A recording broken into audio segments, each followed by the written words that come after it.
Hey, everybody. Thank y'all for joining tonight's call. My name is Daon McLarin Johnson. Yep, I did grow up just south of Baltimore.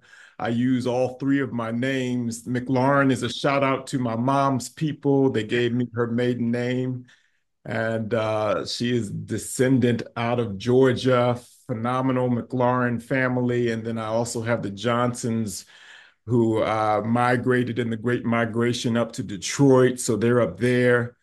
And I ended up just south of Baltimore. That's a whole nother story. Tom mentioned identity. I can talk your ears off about our family and our heritage, and excited about that. I'm going to share my screen. Once again, thank y'all for joining the call. Do me a favor, put in the chat your favorite mentor. Put in the chat your favorite mentor, and that person can be fictional, it can be historical. Put in the chat your favorite mentor. Put in the chat your favorite mentor. Go ahead and drop that in. That will be our launching pad this evening. And as they say in some of the houses of worship, I won't be before you long. I won't hold you long. We will move expeditiously. Yes, we will. Give me a thumbs up if you can see the screen. Good. Okay. All right. Kalia put my sister. Terry put my spouse. Thank you for that thumbs up, Elizabeth. Thank you, Lakeisha. Appreciate you. Harriet Tubman. Come on. Alfonso put his mom. Tom, eighth grade English teacher and running coach. That's good stuff, Tom. We're going to come back to that running coach. George Washington, my father, Jackson put that. Goku. I'm going to ask Zadai if you would come off mute, if you don't mind. You got to let me know who that person is because I don't know who Goku is. And this sounds really interesting. It's an anime character, and it's just like I didn't have a dad growing up, and so like he's like the dad in my head. I love it. I love it. I love it. Toll, you put your granddad. Good. I see a military supervisor at a military processing station. My Miriam put her sister. Y'all, mentoring is such an incredible place. And I'm excited to talk about mentoring being made easy. I just want to introduce myself. My name is Daon McLarin Johnson. I am the regional manager for Mentor Maryland, DC. Mentor Maryland, DC is a part of a national organization called Mentor, and Mentor has about 24 affiliates all over the country. So there's Mentor Rhode Island, there's Mentor Texas, there's Mentor California, there's Mentor Georgia. We are, and I serve Mentor Maryland, DC. And so as a regional manager, I'm responsible for providing training and outreach to all programs in the district, Northern Virginia, Prince George's County, and Montgomery County, and then even some of the southern Maryland counties that are south of Prince George's, and that would be Charles and St. Mary's and Calvert, if y'all are familiar with Maryland at all. And so once again, my name is Daon McLarin Johnson, and today we're going to talk about mentoring made easy. I want to jump in very quickly with the question, and I'm going to ask y'all to put these also in the chat. What makes a great mentor? What makes a great mentor? If you could put in the chat character traits that make up a great mentor. And while you're doing that, I'm going to see if I can get my computer working. All right. Can y'all drop those characteristics in the chat? All right. So I wanted to ask y'all what makes a great mentor. I have up on the slide some of the characteristics that I just pulled offline. What makes a good mentor? Now, I lost everything in the chat because I had to reboot up. So I don't have what you put. But can I get someone to come off mute and maybe share one of their characteristics that they put as far as what makes a great mentor? I would say for me, I would say, man, a great mentor, you got to be able to communicate effectively and in multiple different styles and have great leadership qualities. I love that. Communication. Communication. That's good. Can someone else come off mute? Yes, I think someone who is well versed in their subject matter. Ah, very good. Very good. If you're mentoring in a specific curriculum, you've got to know your stuff. That makes a good mentor. What else makes a good mentor? I love it. Give me some more feedback. Yeah, I was gonna say that what makes a good mentor is being empathetic, knowing that not everybody responds to the same style of teaching, to the same style of mentorship. So I Mhm. believe like you gotta be able to pick personalities and give people the correct goals that will push them in the right way. That's really good. That's really good. Lonnie, thank you for sharing that. I love that. I like the adaptability and the flexibility that mentors have to have. Yes, sir. Absolutely. Yeah, let's get Yeah. one more. One more. Come Yeah. off, share.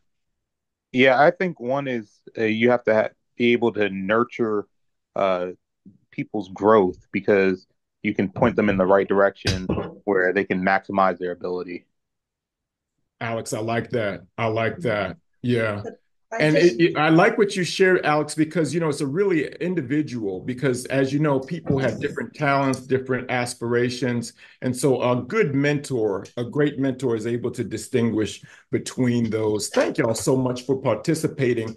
I hope y'all will take notes and notice the similarities with the answers, because I'm sure that in the chat, many people mentioned some of these good characteristics. Now, here's my next question for y'all.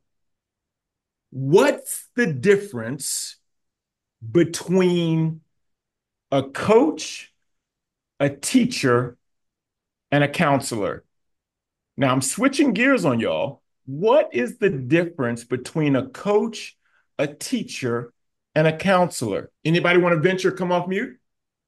okay, I'll give it a shot Give it because a shot. I just joined in and I missed the first part. So That's all I'd right, say Janine. yeah, a coach um, is essentially doing motivation and skills. I think a Yes. teacher is essentially just trying to teach information, just Mm-hmm. information.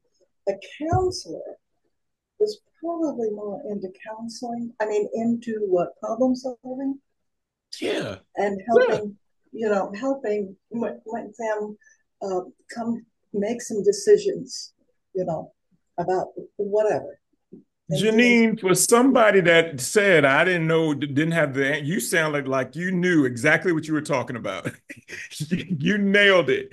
You nailed a yeah, coach, you nailed a teacher, you nailed oh, a yeah. counselor. Janine, thank you for coming off mute. Who else wants to share?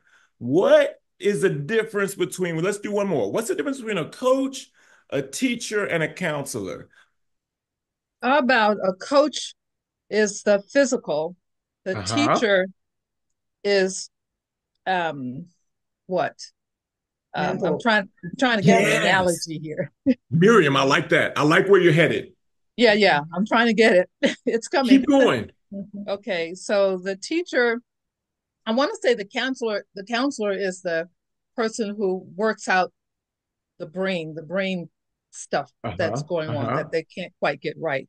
And the Uh-huh. teacher is the teacher. I don't know what to say about the Yeah, teacher. yeah, yeah. Miriam, I had never thought about that. Okay, so I was thinking coach is the physical, right? The teacher is this, and the counselor is this, the heart. And this is, I just thought about it. I just love that. Miriam, I never thought about that. That's a Yeah. great analogy. Now, here's my next question for y'all. When does a coach become a mentor? When does a teacher become a mentor?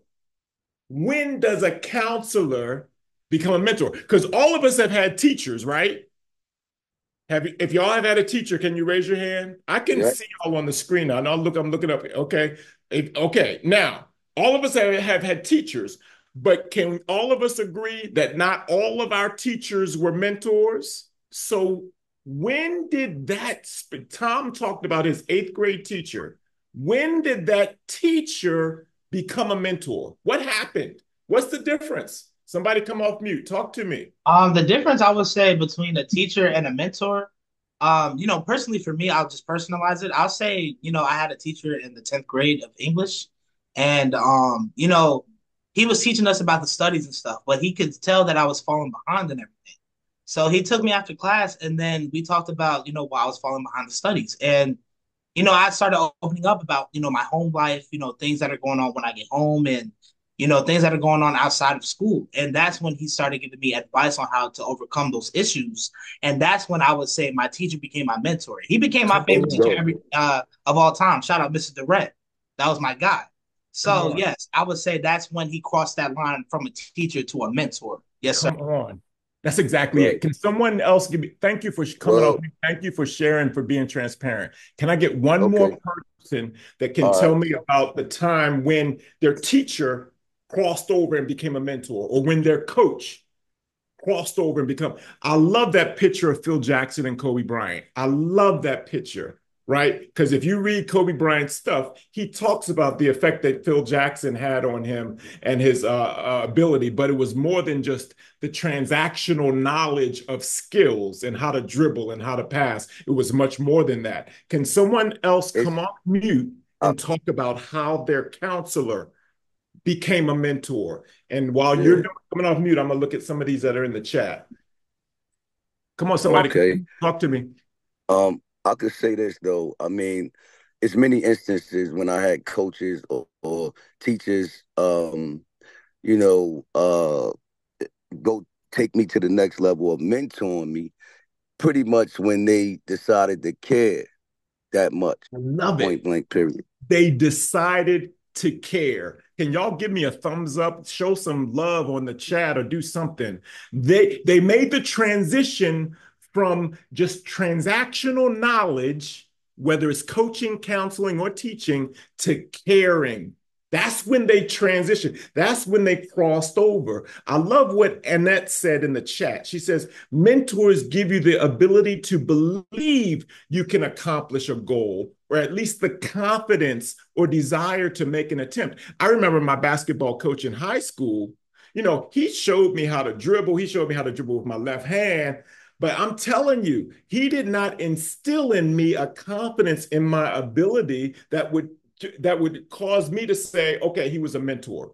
All right. Can I get an amen or an amen or a shalom? Can I get some feedback on this? I'm trying to hit everybody. Are y'all with me? Are y'all with me? Amen. Okay. All Amen. right. Yes, please. Did somebody call my name? Or did somebody say, I thought somebody said Daon. Maybe I'm hearing my mom. I don't know what that was. All right. Now, here's what I want to do. I want to share with y'all the two words that I think of when I think about when someone goes from just a normal coach to a mentor. And can y'all see these two words on the screen? It's the difference between transaction and transformation. And I love what the brother just said about, Tay just said, talking about, is it Tay or Ty? No, I it's don't want that. stay. Tay? It's stay. Okay. Thank you. I didn't want to Yes, mess sir. it up twice. I didn't want to mess it up twice. When you go from information to caring, it takes it to another level. It's the difference between transactional mentoring and transformational mentoring. Now, I'm going to need a couple volunteers. I want to share a couple of slides with y'all, and we are going to record this so that y'all will have this for your studies and as you become better mentors. Now, can I get someone to read the left column that talks about the curriculum of a transactional mentor? The curriculum of a transactional mentor. Can someone read that? Yes, thank you. Your curriculum. Transactional mentoring focuses on specific short-term goals or tasks. The relationship is often defined by achieving tangible outcomes like career advancement, skill development, or meeting certain performance metrics. Thank you, LaFawn. I thank you. This is a form of mentoring, but doesn't it sound remotely like a coach or a teacher, right? They have specific short-term goals or tasks or information that they're trying to get you to understand, and it is their curriculum. Now, can I get someone to read transformational curriculum? Can I get someone to read the right side on the screen? Your curriculum. Transformational mentoring seeks deeper long-term growth and personal development. It goes beyond immediate objectives to focus on the mentee's overall well-being, self-awareness, and life direction. Do y'all remember what Lonnie just said? He said his teacher went from transaction to transformation when the teacher decided to do what? It was care. Okay? That teacher was concerned about Lonnie's deeper long-term growth, his personal development. Why was he not doing well in school? And that is what made the transition for Lonnie. Now, remember, in some of your capacities, some of y'all are going to be mentoring with DC-based organizations. And for example, College Bound, or maybe a Becoming a Man that works in the 5 schools, 4 of the schools in Southeast in Ward 7 and Ward 8. If you're mentoring with these organizations, they have a transactional curriculum. They're trying to get specific goals, specific elements for their students. I think of the mentoring program at Columbia Heights Educational Campus in Ward 1. Their mentors are specifically concerned with getting their students to college. So they're teaching them about the FAFSA. They're teaching them how to apply for colleges, how to select colleges. They take them on college campus visits. It's very transactional. However, the mentors that show that they care are the ones that stick. Can I get an amen? Are y'all with me? Now, let's go to the next slide. The next slide talks about the connection of a transactional mentor and the connection of a transformational mentor. Can I get someone to read the left side for me? Sure, I will. Your connection. The mentor-mentee relationship tends to be more professional with clear boundaries and expectations. Interaction is often task-oriented, and the relationship might not go beyond the immediate needs of the mentee. Beautiful. Miriam, thank you for reading that. I think about our mentoring programs at Georgetown University. All right. They've got professors that are mentoring students specifically in their discipline. And it's very professional, clear boundaries. It's still mentoring. However, it's transactional. The connection is transactional. Can I get someone to read? Miriam, thank you for reading that. Can I get someone to read the transformational connection? Can I get someone to read the right side? I'll read. Thank you. The mentor-mentee relationship is more holistic and often more personal, fostering trust, empathy, and mutual respect. The focus is not just on what the mentee can achieve, but on who they are becoming. That's amazing. Christina, thank you for reading that. Now, Georgetown, that same university, also has a mentoring program that pushes into 3 middle schools across the district. And that connection that those students have with those 8th, 7th, and 8th grade students is more holistic. Yeah, they're helping them with their homework, but they're also fostering trust, empathy, and mutual respect. So the connection is not this professional, formal connection with these 8th graders. No, it's transformational. That's the connection. Now, both of them are mentoring, right? And you, all of the people that are on the call tonight, thank you. We've got how many participants? We're well over 30 participants. As you mentor, you have to make the decision on being transactional or transformational based upon what program you're serving. Now, let's go to this next slide. This will be the last slide that uses this particular format. Now, the last slide talks about your calling and really what you're doing as the mentor. This is a summation. Can I get someone to read on the left side where it talks about the transactional calling? I'll read it. Thank you, Janine. Your calling, the mentor calling, is to guide, providing knowledge, advice, or resources to help the mentee accomplish specific objectives. Specific objectives. Janine, thank you for coming off mute and reading that. Now, the last one, the calling for the transformational mentor. Can I get someone to read that?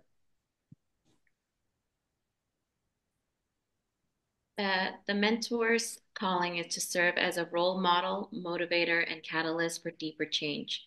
The goal is to inspire and support the mentee in realizing their full potential. Beautiful, beautiful. This is what makes a coach not just a coach, but a mentor. This is what makes a teacher more than just someone that's giving you information about biology, chemistry, algebra, whatever, right? They cross over when they show that they care. Are y'all with me? Can y'all give me a thumbs up? I need to see some affirmation. Thank you. I appreciate that. Yes, even old people like myself need affirmation. Here's an example. Here's an example. On the left, transactional. This really describes the mentoring program that happens at Columbia Heights Educational Campus. A mentor helps a mentee prepare for a job interview, giving them tips on the resume writing, interview strategies. Once the goal is achieved, the mentorship might conclude. This particular, and Collegiate Directions is also another mentoring program. At the conclusion, once that student finishes those 4 years of college, the mentoring relationship might end. But as y'all know, when you get involved with another person, a human being's life, and you have connection, very often we know those mentoring relationships last a lifetime. And that's when it really feels good. Look at the one on the right side. A mentor works with the mentee to help them grow in areas like self-confidence. Y'all, this is hard work. You can start to feel it. You can start to feel when you talk about helping your mentee grow with self-confidence, leadership, life purpose, offering emotional support, guidance on personal values, and ongoing encouragement over time. Y'all, I've got a mentee that is in his 30s. What? Started when he was 12. He's in his 30s. He's in NOLA right now. I've got a place where I can go in New Orleans and get some real good food and meet my mentee because we have a connection over time. And that is transformational mentoring. And that's what we are called to do. Now, I'm going to go to the next slide and give y'all a couple of effective mentoring strategies. We're going to move quickly through these. Some of y'all are probably sitting wondering, okay, well, how do I get started? Daon, you're talking a good game. All of this makes good sense, and my heart is warm, and I want to get involved with all of our students in DC, and Tom with DC TMI has convinced me that I need to make a difference. How do I do it? Can y'all say that with me? How? Oh. Okay, I got 3 people that said How? it. Oh, How? I'm glad. How? I'm so glad y'all asked. I'm so glad. Here, let me help y'all. Let me give you just 5 things. So if you got an ink pen or something to write with, I want you to write these 5 tips down. And remember, the title of this class tonight is Mentoring Made Easy. I'm just trying to make it easy for y'all. Can y'all say easy, easy, easy, easy? Easy. Well, There we sometimes go. it Thank is. you. Easy. Easy, easy peasy. All right, here we go. Here are the 5 things that are important for every mentoring relationship. So write down these 5 L's: legislate, labor, listen, lead, lionize. Legislate, labor, listen, lead, lionize. And if you're an educator, I know some of y'all are probably educators, you know, you've got to not only get visual, you got to get audio, you got to get some tactile. So some of those of y'all that are writing, if you could write those down, it'll help you remember them. And then Tom's going to take y'all on a field trip, and that's how we will actualize all of what we learned tonight. I'm just kidding. These are 5 easy tips to help you in your mentoring journey. And I'm thankful that each one of you is going to be mentoring our important, most incredible resource in DC, and that is our young people. Now, let's go to legislate. The first thing that is important in a mentoring relationship is to legislate. What is legislate? Legislate. Oh, I know all of us in DC, some of y'all might be tired of legislation. Oh my gosh.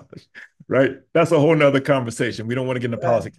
But here's the first thing when you're in a mentoring relationship is to legislate. Can I get someone to read maybe the first paragraph in this on the slide, just down to where it says understanding?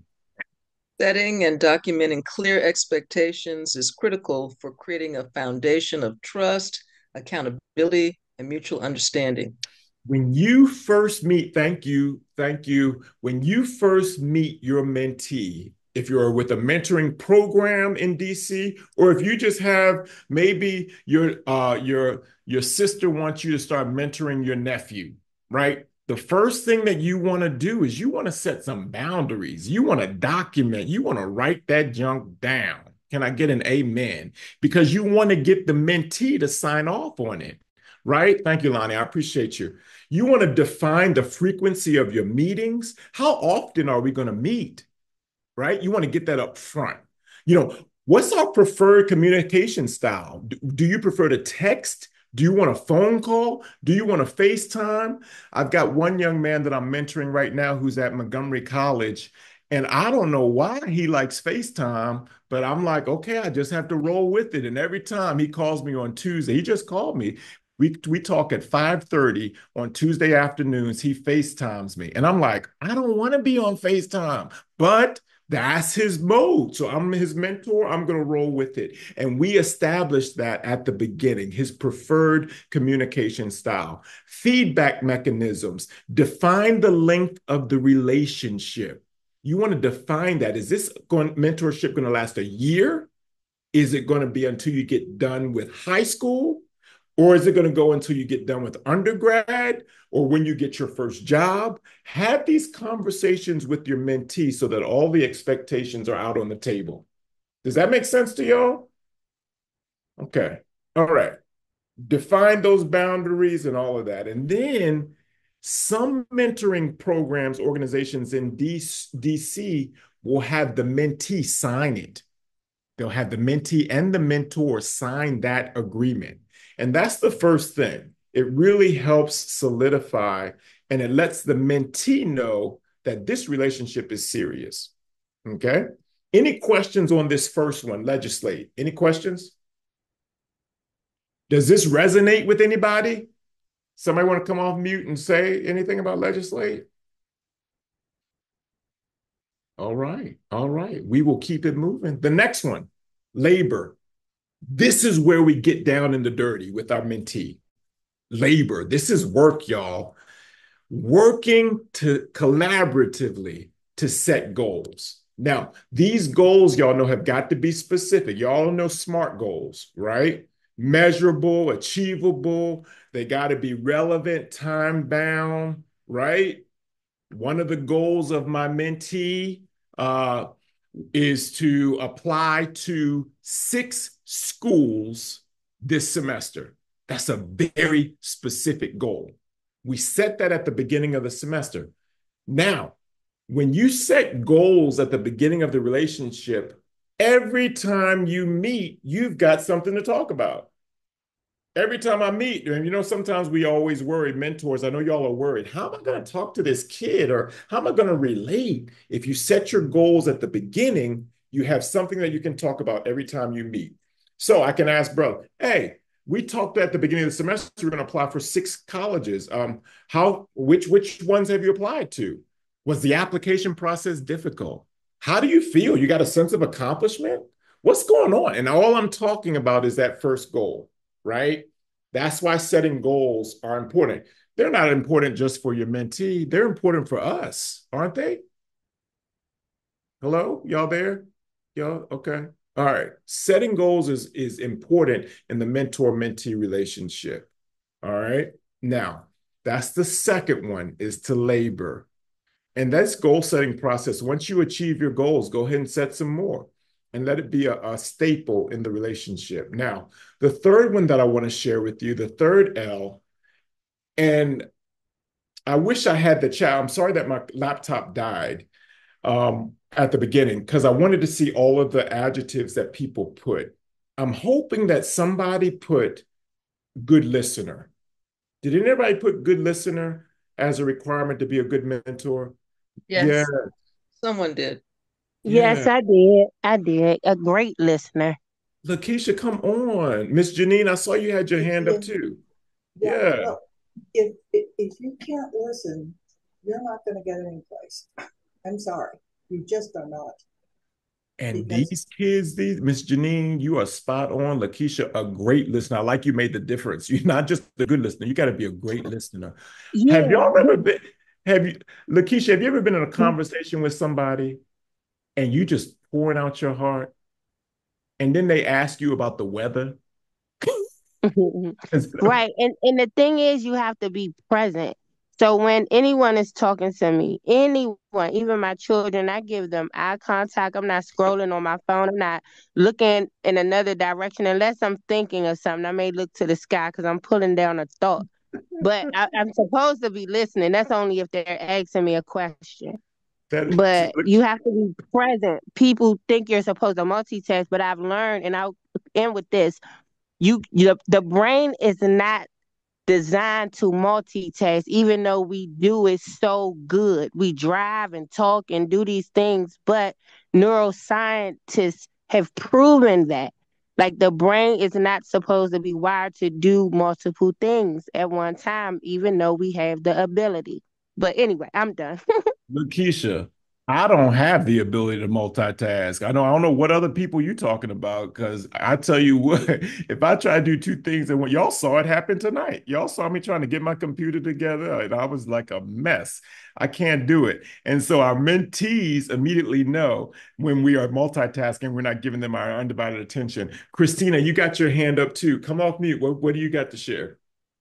So what I wanted to share was instead of like great listening, good listening, like the previous person said, being at like present and active. So active listening is something that I think is really important, not just listening to respond, but actively asking questions, getting clarification, showing interest in what they're saying because like in my job, I work in IT and I'm a project manager, so I have to actively listen. Otherwise, I'm like gonna get nowhere, like Miriam said too.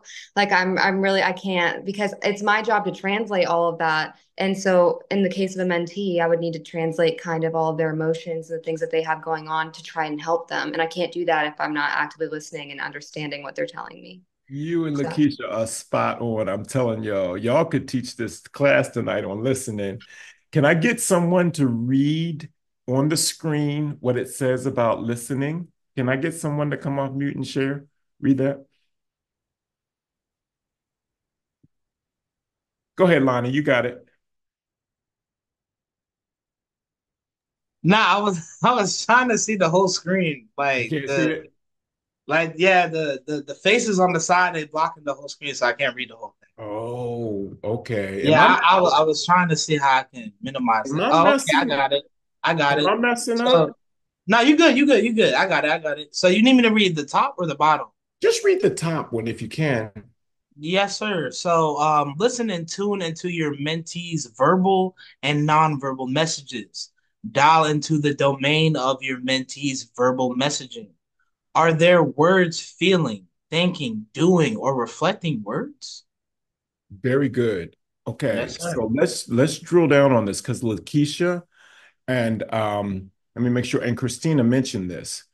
When your mentee is talking to you, right? Say they just got out of school and they start talking about their feelings. Like, I came out of third period and my teacher said something that made me feel, I'm using an adult word, undervalued, right? And they share that with you. Now, instead of talking about and Christina, you mentioned it because this is active listening. So after they say they felt undervalued, you can follow up with another question, an active listening question. Undervalued? What do you mean by undervalued? And then they go a little bit deeper. Then you ask another question. Really? What other feelings did you have? You said you felt undervalued. Was it anything else? and you try to stay in that feeling domain, right? Not what they were thinking. You want to ask them what they were feeling, because then, like you said, Lonnie, about that 10th grade teacher, and Tom, your 8th grade teacher, when a teacher drills in, or when a mentor drills in and asks you those deeper questions, Christina, coming out of active listening and making sure, Lakeisha, that you're not on your phone and scrolling while they're pouring out their heart about what that teacher did. When we do that as mentors, it takes us from being transactional to what? Y'all teach the class. From transactional to what? Transformational. Come on. Come on. Because when we as mentors are able to ask those questions and to put down our phone and give them eye contact and watch their body language, are they pulling back, or are they leaning in? Are they kind of looking nervous? Are they covering their face? The body language, all of it is critical for us to be effective mentors. Now, you see at the bottom, I've got asking those open-ended questions. Tell me more. Tell me more. You know, this is just so critical for the mentoring process. So the first Sir, I have L, a question. go ahead, Lonnie. I didn't mean to cut you off, sir. You good? Um, yeah, so how, because a lot of these kids that we're going to be working with, they're going to be kind of closed off.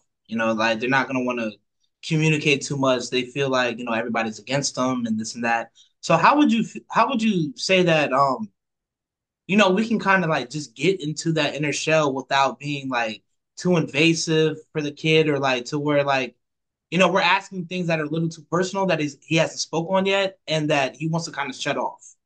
Like, Mhm. how do we just keep that little median line to where he's saying enough to where we can help him out, but he doesn't feel like he's opening himself up to get hurt. Mm-hmm. If that makes any Mm-hmm. sense. Yeah. I don't know. Yeah. Yeah. That's a Uh, great question. And everybody's got that same yeah. question. I And know the each, answer.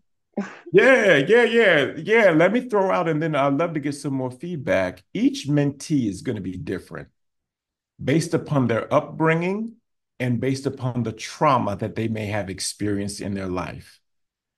Yes. Mentees that have gone through extensive trauma are going to be more reticent to open up than someone who is just being embraced by their parents, being embraced by their family, being embraced, and they're more open. That's just how that's adults, and that's just human nature.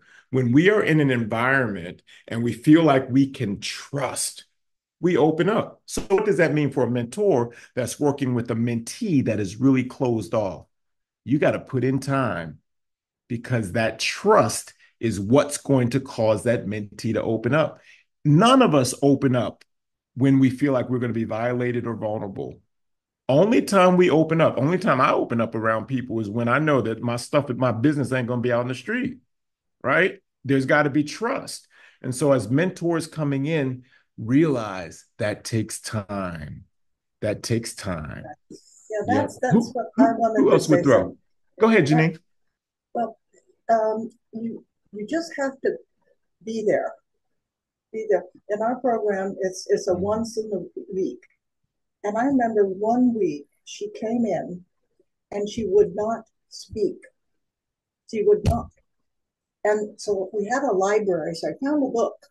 I thought maybe she could read with me or something. I really didn't know because this is it. So I put it down and I started reading it, and I didn't even know that she's reading it until I meant to turn the page and she made me stop because she hadn't finished reading.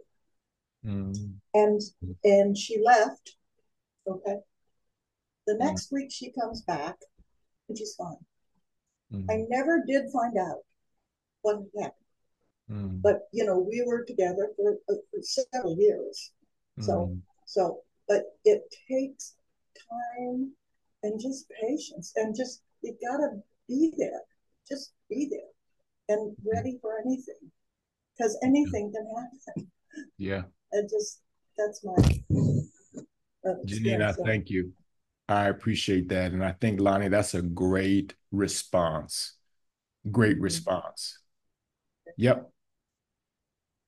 I want to share two more with you, and then I want to close our talk tonight. I'll give you my information just as you step into your mentoring career. Some of y'all have been mentoring longer than I've been alive. Whatever your stage of in the mentoring career you are, would love to be a resource for you. After you listen, I would say the other thing that's critically important, the fourth L, is to lead. And I'm going to read this slide. It says, mentees often learn by observing their mentors in action, modeling the behavior, skills, and attitudes you wish to impart reinforces their learning and development. I think the main one that I really appreciate with this one is communication. Mentors, you guys, as you clearly communicate your expectations and you communicate your feelings and you communicate your thoughts, and are able to articulate that to your mentee, it models to them how to do the same. And we know that a mentee that is able to go from the feeling realm to the thought realm and not be motivated or driven by impulse, if you can model that, that really shows the mentee how to function, how to actualize as an adult. For example, I can remember my dad going into this parking lot. I probably was 7 or 8 years old. The store was called the A&P. Now, for those of y'all that are my age or older, y'all, I'm definitely giving me y'all time, my time. We were going into the A&P grocery store, and this little kid, he was a kid, he was probably maybe 17 years old. He has a Volkswagen Bug. He pulls into the parking spot that my dad was getting ready to back into. And I could see it. My dad wanted to rip this kid a new one. He got out of the car. I thought, oh, it is going down, right? I thought my dad was going to do something, right? My dad proceeded to go from this deep anger and emotion to talking to the young person and having a conversation. And it modeled to me over 50 years ago how to regulate, how to self regulate when your emotions want to fight. How can I think through and respond accordingly? My dad led me. This is the fourth one. He led me. He modeled that to me. And now I'm using it late in my life when I need to self regulate. What do mentors do? What do? You model these characteristics to your mentee, not just communication, problem solving, not just problem solving, leadership. How do you work through conflict? All these things as a mentor you can lead. And that's what makes an effective leader. The last one that I want to give you before we close tonight is to lionize. This is my favorite word, to lionize. Y'all will see lions all around. And it just so happens that this is one of my favorite words. And lionizing means exposing your mentee to everything that you're able to, your resources, your network. Look what it says, your professional network, providing access to valuable opportunities. If you can take your mentee on your job and introduce them to all of your coworkers, and you can take them onto your college campus and show them and open their eyes to responsibility and possibilities and opportunities. What it does is it allows that mentee to see all the things that are available to them so that they can grow and be the adult that they have been called to be. So you can see what lionizing is. Introduce mentees to key people in your network, recommend them for projects or leadership opportunities, write recommendation letters, offer guidance, building, maintaining professional relationships. That's the fifth L. Now, remember, I gave you all 5 L's. Can anyone come off mute and share what the 5 L's are before we close with this video? What are the 5 L's that I gave you?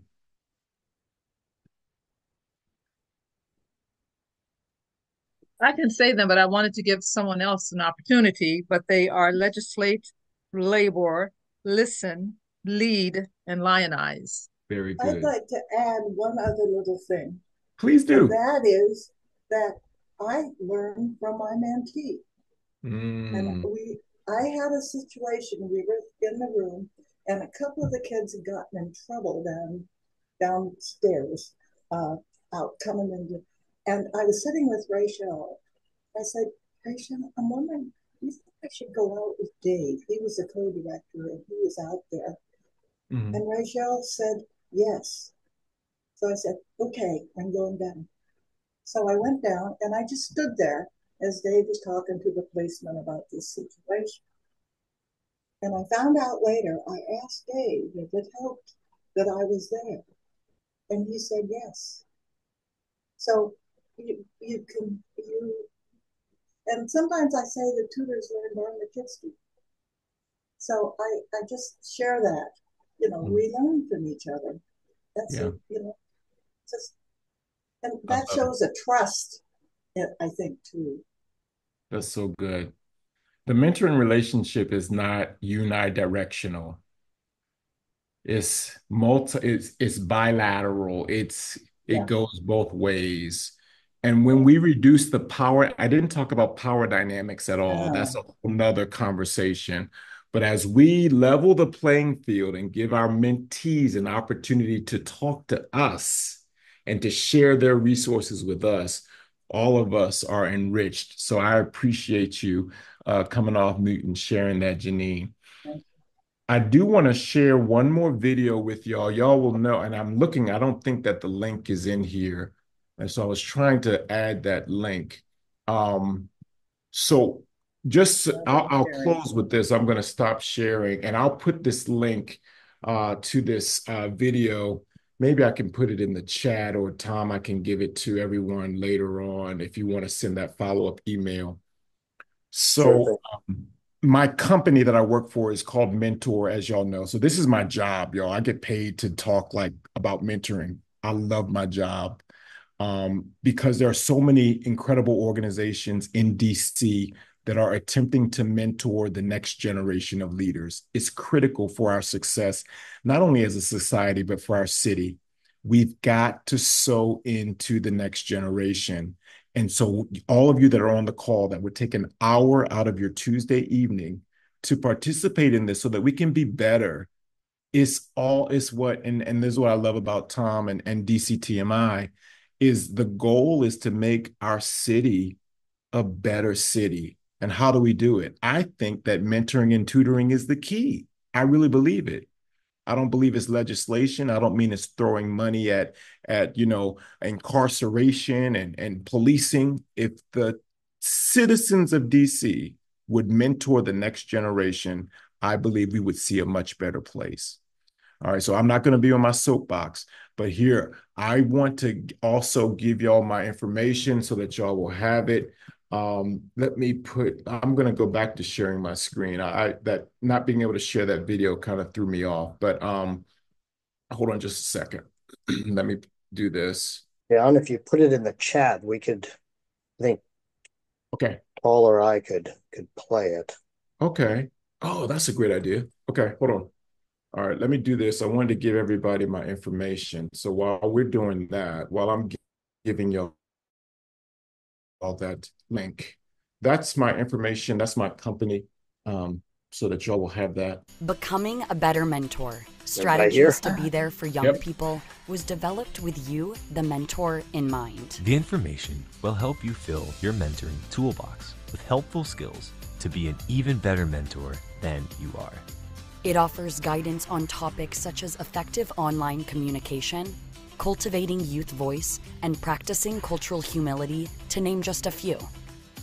The introduction gives a brief overview of youth development and describes why having a mentoring mindset is important.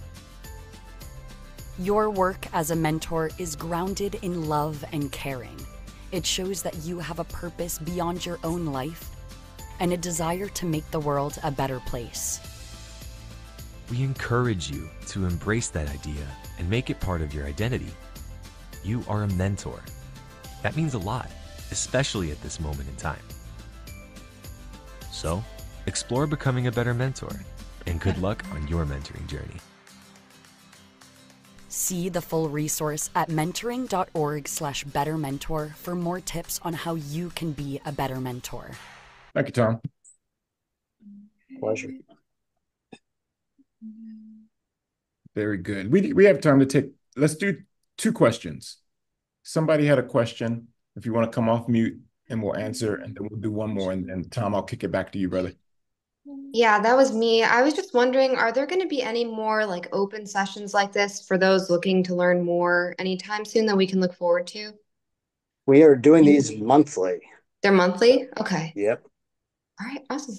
Beautiful. Thanks, Christina. Thank you, Daon. This was a wonderful, wonderful presentation. I appreciate everybody's participation as well. Sorry for the minor technical difficulties at the beginning. I should say Daon actually set it up intentionally because, he did mention that mentors needed to be adaptable. So this was some of your adaptability tests. You all passed with flying colors. Congratulations. Thanks. But thank you all. If you haven't signed up yet to become a tutor or mentor and feel like you can afford 1 to 2 hours a week, we'd really appreciate your support. And we have partner organizations and schools who desperately need help, and thousands of kids who desperately need more support all around the city, all around the DMV. And we appreciate your involvement. We'd really appreciate your help just talking to your neighbors, talking to your friends, talking to your employers. We're especially trying to get more people pushing into schools where teachers are feeling really overwhelmed and where a lot of the kids need academic support, but they also need that person stepping in and caring and being that transformational mentor in their lives as well. So if you have a heart for this, we'd really appreciate it.